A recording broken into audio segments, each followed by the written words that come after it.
এই প্যাকেট কি দাম আছে গো? এটা এটা এটা কত কত গ্রামের আছে? হ্যাঁ, 250, মানে কত করে কেজি পড়ছে? 1000 টাকা কেজি পড়ছে নাকি?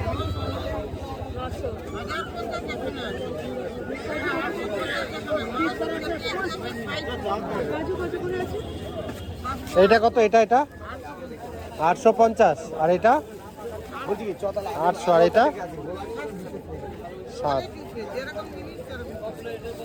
আর ভাঙ্গা কাজু ভালো, মানে পরিষ্কার হবে কিন্তু পচা হবে না। কোনটা আছে? এটা না, দাগ আলাম নয় তো, এটা পচা হবে না তো? এটা 750।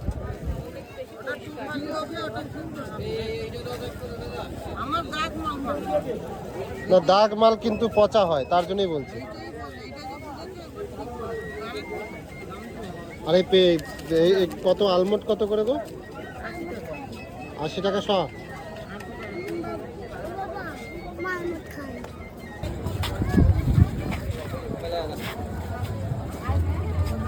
কোনটা কত দাম? পালিশ ছাড়া বলতে দাগ হবে দাদা, খাবে এক্ষুনি। এটা 550 টাকা কিলো। কোনটা? এটা এটা হ্যাঁ 550। এবার পালিশ নিলে দানা ছোট একদম মচমচে মিষ্টি 700 টাকা। এইরকম খেতে এর থেকেও বড় 750। মিশলা আমেরিকান 850 টাকা। এগুলো বড় নেবেন ডবল হবে 950 টাকা কেজি। এটা 950 ফ্রেশ। এটা 1 নম্বর আছে নাকি? এইরকম খেতে দানা এর থেকে একটু দানা ছোট হবে। এখানে কাঁচা না ভাজা না, কাঁচা গাছে ভাজা 60 টাকা।